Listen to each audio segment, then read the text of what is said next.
sabbang aparadang kamatu devante tatiyampi vandami vande dvaratayana tadang sabbang aparadang kamatu devante sadhu sadhu sadhu aparadana silasanitya buddhavasayana tattaro namo nadanti ayu mannan sukam baranti Bangladesh সংগ্রাম বিক্ষোভ মহাসভার মনোনীত চতুর্দশ সংগ্রাজ বিচিত্র ধর্মস্তম্ভ পরম সত্য মহামান্য সংগ্রাজ ধর্মপ্রিয় মহাপ্রিয় মন্দিরের আজকে সংগ্রাজ বিক্ষোভ মহাসভার ক্ষেত্রে অবহিত বস্ত্র সভাপতি অনুষ্ঠানের সঙ্গে প্রতি মহামান্য সংগ্রাজের প্রতি বন্দনা জ্ঞাপন করছি। অসাধারণ একটা বিষয়, যেই জায়গায় তিনি বৃদ্ধি হয়েছিলেন সেই শ্মশান বিহারে, সেখানেই কারাসভার সিদ্ধান্তে তিনি সংগ্রাজ করেন এবং সেখানেই সংগ্রাজ হিসেবে তিনি অভিষিক্ত করেন। খেরোপাড়া আদর্শের সূচিকাগার যেটা মহানন্দ সংগ্রাজ বিহার, বহুকাল পরেই এই মহানন্দ সংগ্রাজ বিহারে সংগ্রাজের নামে সংগ্রাজ এখানে অবস্থান করবেন, এটাই আমাদের কাছে আরও বেশি উপকৃত হওয়ার কথা। খেরোপাড়া সূচিকাগার তিনি যেমনই শাসনস্তম্ভ বলা হয়, আশা করি সেই শাসনস্তম্ভে শাসন সদ্ধর্মের বিনির্মাণে তার সার্বজনীনতা আমাদের সকলের প্রতি শাসন সদ্ধর্মের কল্যাণে বয়ে আনবে, এইরূপ প্রার্থনা করে ভ্রান্তের প্রতি বন্দনা জানিয়ে নিরূপ দীর্ঘ জীবন কামনা করে আমার বিনম্র শ্রদ্ধা বন্দনা পূর্ণদান নিবেদন। এখন শ্রদ্ধেয় আমাদের সাংগঠনিক সম্পাদক শ্রদ্ধেয় অধ্যাপক জ্ঞানরত্ন মহাতের মহোদয় বান্তের প্রতি শ্রদ্ধা নিবেদন। শান্তি শুদ্ধ কিনিয়া শান্তি নিয় সাবধান গুণহীনে শান্তি বাত্মানা সাবুদং সালামি সাঙ্গা। উপস্থিত বাংলা সংগ্রাজ বিক্ষোভ মহাসভার কার্যকরী কমিটি কর্তৃক মনোনীত মহামান্য মহাসংগ্রাজ আজকে পুণ্যক্ষণ সময়ে আগত হয়ে বন্দনা করব। প্রথমে আমার চন্দনাইশ ঐক্য পরিষদ, চন্দনাইশ শিক্ষা পরিষদ এবং চন্দনাইশ বৌদ্ধ পরিষদ থেকে আরম্ভ করে বিভিন্ন সংগঠনের পক্ষে, আমাদের চন্দনাইশ অনেক সংগঠন আছে, কিছুক্ষণ আগে আমাকে ব্যবহারিত একটা ফোন করলো, বললাম আমি এখানে নিয়োজিত আছি, এবং প্রত্যেকটা সংগঠনের পক্ষে বিশেষ করে শতবর্ষ প্রাচীন প্রতিষ্ঠান প্যাগোডা চট্টগ্রাম বৌদ্ধ বিহারের সুরক্ষা কমিটির প্রত্যেকের পক্ষে ভুলণ্ঠিত এবং সবিনয়ে আমি বন্দনা জ্ঞাপন করে আশীর্বাদ প্রার্থনা করছি। একটি কথা বলবো, গিয়ে সাইড হয়, আবার দুই দুগুণ সাইড হয়, রাজা ধর্ম একটা এবং বুদ্ধ ধর্ম একটা, এবং বুদ্ধ ধর্ম রাজা ধর্ম সমন্বয়ে এমন একজন ব্যক্তিত্ব এবং থেরাবাদের একটা স্তম্ভকে আমরা পেয়েছি।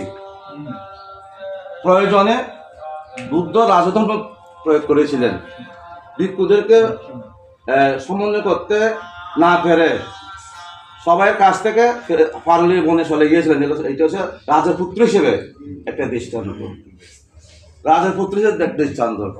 রাজধর্ম তেমন একটা বিষয়, ক্ষেত্রে বিশেষ সেই রাজদণ্ড হাতে রাখতে হয়। আমি মনে করি যে বর্তমান পরিস্থিতি সঙ্গের মধ্যে সমন্বয় করার একমাত্র আমাদের এমন একজন ব্যক্তিত্ব মহাসংগ্রাজকে পেয়ে আমি আপ্লুত, অত্যন্ত কৃত। আবারও পুনর্বন্দনা করে সমাপ্তি ঘোষণা করলাম। শ্রদ্ধেয় মহান সংঘ, আমরা একেবারে শেষ প্রান্তে চলে এসেছি। আমরা আবার চা কফি কিছুটা অবশ্যই খাবো, সুতরাং চা যাতে ঘাটতিটা না হয় সেই হিসাবে এখন কথা বলার জন্য একেবারে ঢাকার রাজধানী থেকে যিনি এসছেন, সবচেয়ে বড় বুদ্ধ ওখানে আছে, যাকে বন্দনা করেছেন, সে এখন শ্রদ্ধেয় বান্তে সুনন্দ প্রিয় মহাতেরও এখন বান্তের প্রতি সংগ্রাম বান্তের প্রতি শ্রদ্ধা নিবেদন করে। আমি সর্বপ্রথমে বন্দনা জানাচ্ছি বান্তেকে। আমি খুবই আনন্দিত হয়েছি ব্যক্তিগতভাবে। আমি জানতাম আমার সীমা গুরু রাজা হবেন। আমি ওনাকে 2-3 বছর আগে বলছি আপনি রাজা হবেন, আপনার রাজা হওয়ার লক্ষণ আছে লক্ষণ আছে। সবার লক্ষণ থাকে না, এই যে সবাই রাজা হতে পারে নাই এখানে। আপনার আপনি সেই রাজমুকুট নিয়ে এসেছেন, আপনি আছেন রাজবিহারে, এখন এই রাজবিহারে আপনি রাজা হয়েছেন। আমরা সংঘরাজ ভিক্ষু মহাসভা থেকে গত 24 তারিখ সেটা সম্মতিক্রমে কোনো ভিক্ষু একটা নেগেটিভ শব্দ বলে নাই আপনার ব্যাপারে, একেবারে সত্য সাধুবাদ দিয়ে অনুমোদন করেছেন। সুতরাং এটা আমি ব্যক্তিগতভাবে আপনার একজন নগণ্য শিষ্য, যেহেতু আপনি আমার সীমাগুরু, সেই হিসাবে আমাদের সুপ্রিয় মহাতেরের পরে আপনাকে গুরু মানি। আপনি এখন রাজা হয়েছেন, আমরা খুব আনন্দিত। তো আমাদের জ্যোতিপাল মহাতেরও যখন সংঘরাজ হয়েছিলেন মির্জাপুরে, রাত্রে সংঘরাজ বানিয়ে আমি যখন ওনাকে হাত ধরে নিয়ে যাচ্ছি, বলছে তোমরা আমাকে এমন সময়ে সংঘরাজ বানালে তখন আমার অথর্ব কাল, আমার দেওয়ার কিছুই নেই, আমি কিছু দিতে পারবো না। এখন এইটাই আপনার থেকে আমরা কিছু চাই না, আপনার থেকে চাই শুধু সব সংঘ সমাজ যেন একতাবদ্ধ থাকে। এই আমাদের যে 1866 সালে যে আমাদের সংঘরাজ নিকায় প্রতিষ্ঠা হয়েছে, এই হামজার গুণা, এই হামজার গুণার ঐতিহ্য, আমরা পরম্পরা, আমাদের সংঘরাজ নিকায় বলে পরম্পরা, এই পরম্পরাটা যেন বজায় থাকে এবং এক অপরের প্রতি যাতে আমাদের গারবতাটা থাকে ভিক্ষু সংঘের প্রতি, সবাইকে স্নেহ দৃষ্টিতে দিয়ে সবাইকে একতা রেখে শারীরিক সুস্থ থেকে আপনি যাতে আমাদেরকে এগিয়ে নিয়ে যান। আরেকটা কথা বলি, আমি ঢাকা, আপনি জানেন, আন্তর্জাতিক বৌদ্ধ বিহারে আছি দীর্ঘকাল, সেই প্রতিষ্ঠা লগ্ন থেকে, এবং বাংলাদেশ বুদ্ধিস্ট ফেডারেশনের সাধারণ সম্পাদকের দায়িত্বে আছি। সংঘরাজের জন্য আমি দেখিয়েছি ওনাকে এবং সেই রুমে রেখেছি। আপনার জন্য আমরা একটা রুম করে রেখেছি, আপনি যদি ইচ্ছা করেন ঢাকায় থাকতে আপনি ঢাকাও থাকতে পারবেন যে কোনো সময়, এটা আপনাকে ফান করে যাচ্ছি। আমি এখন পরম শ্রদ্ধেয় আমাদের সভাপতি ভান্তে বাক্রাপ্ত সভাপতি ভান্তে উপস্থিত আছেন, অতি কষ্ট করে তিনি এসছেন, তিনি ভান্তের প্রতি শ্রদ্ধা অর্ঘ্য নিবেদন করবেন। শ্রদ্ধেয় প্রিয়ানন্দ মহাতের মহোদয়। মাননীয় ভিক্ষু সংঘ পরম শ্রদ্ধেয় নবনির্বাচিত সংঘরাজ শাসনস্তম্ভ পাহাড়তলী মহানন্দ সংঘরাজ বিহারের অধীশ্বর শ্রীমদ ধর্মপ্রিয় মহাস্তবীর মহোদয়কে সংঘের পক্ষ থেকে সংঘরাজ মনোনীত করায় সকল ভিক্ষু সংঘের পক্ষে আমিও ছিলাম সেই মিটিংয়ে। আমি খুব খুশি হয়েছি, আনন্দিত হয়েছি। আমার জন্ম থেকে 1964 সাল থেকে আমি শ্রদ্ধেয় ধর্মপ্রিয় বান্তিকে দেখে আসছি। শ্রদ্ধেয় জিনবংশ বান্তে বিহারে ছিলেন, তিনি যখন এই বিহারের অধিপতি হন তখন মহানন্দ সংঘরাজ বিহার একটা ঐতিহ্যবাহী ঐতিহাসিক বৌদ্ধ বিহার, সেই বিহারের উপযুক্ত অধ্যক্ষ ছিল উপসংঘরাজ আমার গুরু ভাই বিনয়াচার্য জিনবংশ মহাস্তবীর মহোদয়। তার জীবন এখান থেকে কেটে গেছেন। তার যে হীরক জয়ন্তী এই বিহারে হয়, তার শিষ্য পরম শ্রদ্ধেয় প্রয়াত শ্মশানচারী বৌদ্ধ ভিক্ষু যে ষষ্ঠ সংঘরাজ ধর্মানন্দ মহাস্তবীর অন্যতম শিষ্য, তিনি বাংলাদেশে গিয়ে যে বুদ্ধের ধর্ম যে লালন করেছেন, পালন করেছেন, গ্রহণ করেছেন, শিখেছেন, এই দেশে এসে তার এই জীবন এখন যে শেষ পর্যায়ে এসে গেছে, সেদিন তিনি এই কথা বলেছেন।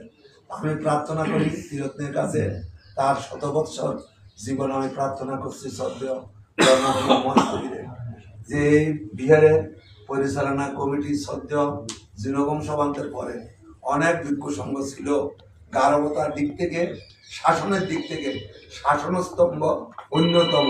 সেই কারণে এই বিহারে তিনি আজীবন অধ্যক্ষ হয়েছেন। আমাদের শিলালঙ্কার বান্তে সংঘরাজ ঢাকায় বনবিহারে থেকেছেন। আমি প্রার্থনা করি এই মহানন্দ সংঘরাজ বিহারে তিনি আজীবন থেকে এই বিহার এবং এই দেশবাসী পাহাড়তলীবাসী ওই যে মহানন্দ বিহারের দায়ক দায়িকা তথা আমাদের সংঘরাজ নিকায়ের সব দায়ক সব ভিক্ষুর পক্ষে তিনি সব সময় ন্যায়ের পক্ষে আদর্শের পথে কথা বলে যাবেন।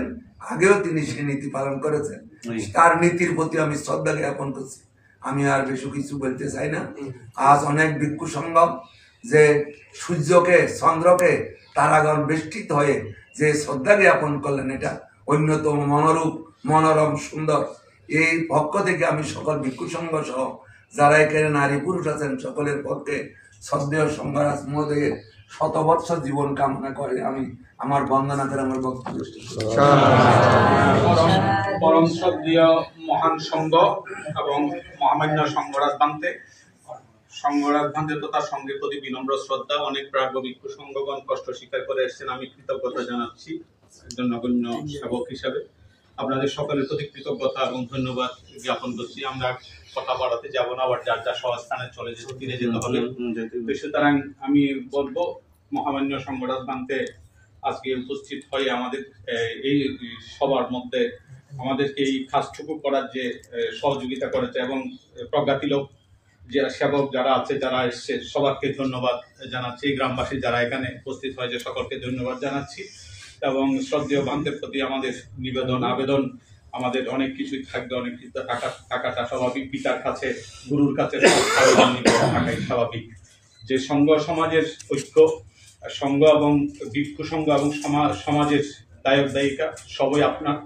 এদের শান্তি শৃঙ্খলা রক্ষা করার স্বার্থে আমরা যারা ভিক্ষু সংঘরা এখানে উপস্থিত হয়েছি, আপনার নির্দেশনা পালন করতে অবশ্যই সচেষ্ট থাকবো, বাধ্য থাকিব। তো সুতরাং সেই দৃষ্টিকোণ থেকে যেটুকু করণীয় কর্তব্য, আমার অনেক ভুল আছে, আমার অনেক ভুল থাকতে পারে, অনেকে অনেক কিছু করতে পেরেছে, অনেকে অনেক কিছু করতে পারেনি, সে অপারগতা থাকতেই পারে, কিন্তু সে পূর্ণতার জন্য আমাদেরকে সকলকে চেষ্টা করতে হবে। তো সুতরাং আপনাকে বিনম্র শ্রদ্ধা, কৃতজ্ঞতা, বন্দনা মহাসভার পক্ষ থেকে আবারও শ্রদ্ধা বন্দনা নিবেদন করছি। এবং আমরা মহাসভার পক্ষ থেকে আবারও ফাং করে যাচ্ছি, আপনি সেই ত্রয়োদশ সংঘরাজের অন্ত্যেষ্টি ক্রিয়ার আগের দিন 29 তারিখ রাত্রে সশিষ্য উপস্থিত থেকে আমাদেরকে কৃতার্থ করবেন, আমরা বরণ করার সেই সুযোগটা, অভিষেক করার সেই সুযোগটা আমাদেরকে প্রদান করবেন। সেই মহাসভা সাধারণ সভায় আপনাকে শ্রদ্ধা, হয়তো ফাং সংবিধান বা আদার্স তারা করবে, কিন্তু আমাদেরটুকু আমরা করে যাচ্ছি। আপনাকে সেদিন উপস্থিত থেকে আমাদেরকে কৃতজ্ঞতা জ্ঞাপন করবে, জানানোর সুযোগ দান করবে এবং শ্রদ্ধেয় ভান্তের প্রতি শ্রদ্ধা বন্দনা। এবং এখন মহামান্য সংঘরাজ ভান্তে আমরা এতক্ষণ পর্যন্ত যারা একটু একটু কথা বলতে পেরেছি, এখন মহামান্য সংঘরাজ ভান্তে আমাদেরকে আশীর্বাণী স্বরূপ দুই একটি কথা বলবেন। আমি সেই কথাগুলো ওনার কথার পর্বই আমাদের সবার সমাপ্তি ঘোষণা করা হবে।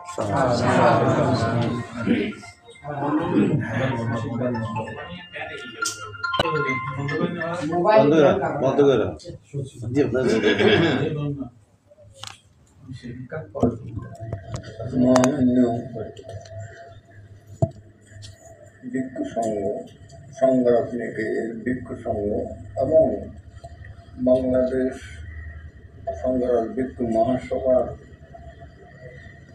সম্মানিত সদস্যবৃন্দ, আমাকে একটি সম্মান দিয়ে ভূষিত করার জন্য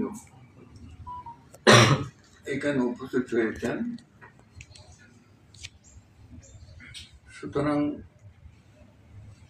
এটা আমি জানি ইতিপূর্বেও আমাদের প্রথম সংঘরাজ থেকে ত্রয়োদশ সংঘরাজ পর্যন্ত তাদেরকে আমি বন্দনা জানাই এবং তাদের আশীর্বাদে, গুরুদের আশীর্বাদে আমার ভিক্ষু সংঘের সৌজন্যতা, সহযোগিতা এবং আন্তরিকতায়, মৈত্রীপরায়ণতায়, স্নেহ, ভালোবাসায় আমরা এতটুকু বেঁচে আছি এবং শাসনিক কর্ম নিয়ে আমরা যে এগিয়ে যাচ্ছি।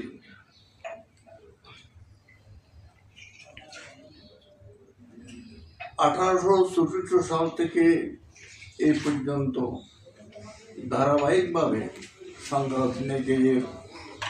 সংঘরাজের আবির্ভাব ঘটে সংবিধান অনুসারে, সেটা সবাই জানেন।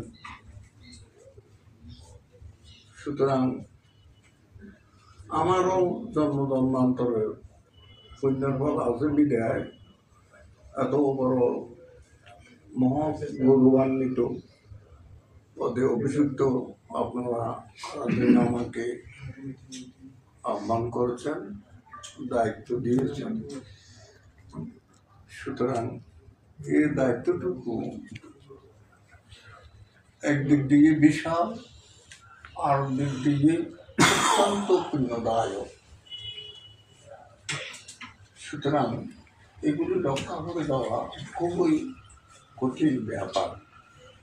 কঠিন ব্যাপার হলো এই, বর্তমান সময়কালটা অত্যন্ত দুর্ভাগ্যজনক বলে আমি বর্ণনা করি। অতীত যারা সংঘরাজ পদে অভিষিক্ত ছিলেন, সেই দিনের সে কালের অবস্থা বর্তমান সময়ের অবস্থা অনেক বেশ কম, অনেক বেশ কম। গিরি পর্যায়ে বলুন এবং সংঘ পর্যায়ে বলুন, রাজনীতি বলুন, সমস্যা তো যা হোক সেটা সলভে হবে, কারো প্রতিরোধ করা সম্ভব নয়। আমি বলি, আমাদের সুনন্দ একটি কথা বলেছেন যে আমাদের দর্শন সংঘরাজকে এই উক্তি, সেই উক্তিও আমারও। দর্শন সংঘরাজ বন্ধু বলেছেন যে অসময়ে আমাকে তোমরা সংঘরাজ পদে বৈধ করেছ, আর আমি তো কিছু দিতে পারবো না, আমার শক্তি নেই, কিছু নেই। ঠিক আমিও তো দুর্যোগ। এখন আমার বয়স অত্যধিক চলে গেছে, 93। সোদাবে আমার বংশের মধ্যে কোনো 93, 90 বেড়ে গেছে বয়স, এইরকম কোনো নদী নাই। সুতরাং আমি কেন নদীরবিহীন ভাবে পথে অগ্রসর হচ্ছে সেটাও আমি বলতে পারছি না। তো যাই হোক, আমি খুব দরিদ্র সেদিক দিয়ে, যে প্রতি মুহূর্তে আমাকে দংশন করছে, সেটা আপনারা জানেন। জরা ব্যাধি যেভাবে মাঝে মাঝে আমাকে আক্রমণ করে সহ্যের বাইরে, তারপরেও আমি সহ্য করে যাই। সুতরাং আমাদের ত্রয়োদশ সংঘরাজের কথা প্রতি মুহূর্তে আমার মনে পড়ে। উনি কত যে কষ্ট ভোগ করেছেন মানে বলার অপেক্ষা রাখে না। সবাই জানে, দেখেছেন যে কমাস ধরে উনি মুখ দিয়ে আহার করতে পারেন নাই এবং কথা বলতে পারে নাই, স্বাভাবিকভাবে থাকতে পারে নাই। সুতরাং কত কষ্ট করে তার বৈরাগ্য জীবন সমাপ্ত করেছেন, এগুলি চিন্তা করলে আমার মন সাংঘাতিক ভারাক্রান্ত হয়ে যায়। তবে আমার কর্তব্য কি আছে সেটা আমিও জানি না। কিছুক্ষণ আগে আমার মাথা ঘুরায়, তারা বলে যে কি অবস্থা। তখন আমাদের গ্রাম্য ডাক্তার আনো ও প্রেশার, ডায়াবেটিস এটা পরীক্ষা করে দেখলো আমার এখন ডায়াবেটিস নীল হয়ে গেছে।